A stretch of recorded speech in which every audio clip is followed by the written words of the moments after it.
तारक नाम सभी समय, बोलो सत्य ओम सिद्धाय नमः। जय सत्यम सिद्धाय नमः। जय सत्यम सिद्धाय नमः। गुरुदेव आशीर्वाद। गुरुदेव, एक भक्त का सपने को लेकर प्रश्न आया है, तो मैं सपने का आपको बताऊंगा और अर्थ भी जानना चाहूँगा। वो कह रहा था कि मैं ऐसे अपना सड़क पे जा रहा था तो मेरे को एक तालाब दिखाई दिया, तालाब में बहुत सारे फूल भी दिखाई दिए, तो उसका मन हुआ कि मैं तालाब में नहा लूँ, तो वो तालाब में नहाना भी लगा। फिर उसका मन हुआ कि उसके पास बहुत सारी आसपास स्त्रियाँ आ जाएँ, लड़कियाँ सी आ जाएँ, तो फिर वो भी आ गई, तो उसको बड़ा मज़ा आ रहा था। फिर थोड़ी देर बाद उसका मन खिन्न समझ लगा कि यार ये बड़ा अजीब सा यहाँ पे माहौल से हो रहा है। फिर थोड़ी देर बाद उन्होंने अपना मन में वो करा कि ये सब चली जाए, तो वो थोड़ी देर बाद चली गई, तो उसका फिर स्वप्न टूट गया। तो आप इसका अर्थ बताइए। बहुत सीधा सा अर्थ है इसका। उस भक्त की जो मनोदशा है, उस मनोदशा में जो शेष है ना राजस भाव, राजस भाव का मतलब होता है जब हम जैसे कोई हिस्ट्री पढ़ते हैं, राजाओं के विषय में पढ़ते हैं, तो एक कल्पना होती है हमारे मन में कि एक तालाब हो, उसके बीच में मैं नहा रहा हूँ और किस प्रकार से हरम होते थे।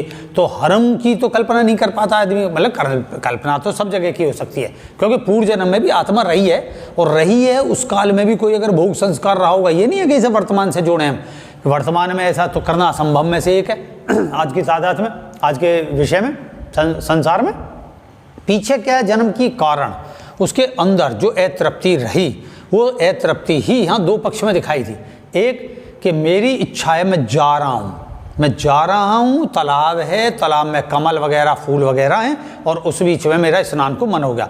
स्नान के मन आते ही उसके अंदर भोग विलासता का भाव आ गया। भोग विलासता के भाव से उसे अनुभूति हुई, भोग विलासता से कि स्त्रियाँ हों, ये सब मेरे साथ नहाएं धोएं, इस तरीके की चीज़, तो वो व्यवहार भी उसके दिखाई। तो मन की इच्छा की पूर्ति हो रही है ना, क्योंकि सबसे पहले तो सूक्ष्म होती है, अब भाई बाहर हो ना हो तो बाद की विषय, तो उसमें वो दिखाई दिया। लेकिन थोड़ी देर पीछे से खिन्नता यूँ हुई क्योंकि उसे पता है अपने अंदर ऐसा होना असंभव है, ऐसा मेरे साथ नहीं हो सकता, मेरा केवल ख्याल है।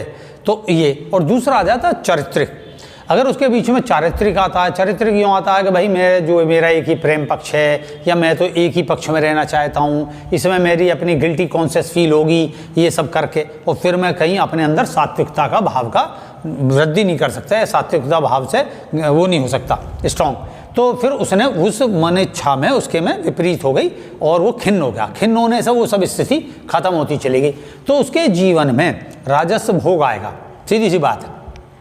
अब ये नहीं है किसी से आए, इसमें लक्ष्मी प्राप्त हो, बहुत सारा धन की प्राप्ति होवे, और अच्छा सब कुछ प्राप्त होने के बाद उसके मन में उस सब को लेके एक अभाव की स्थिति आएगी कि यार ये सब कुछ शांति के कारक नहीं है। मैं कहाँ चला था? शांति में। शांति में जाके मैं लेटा, मैं नहाया, और उसमें मैंने अशांति के कारक जोड़ लिए अपने, और उसमें चरित्रहीनता भी हो गई है, इस तरीका का विषय भी हो गया।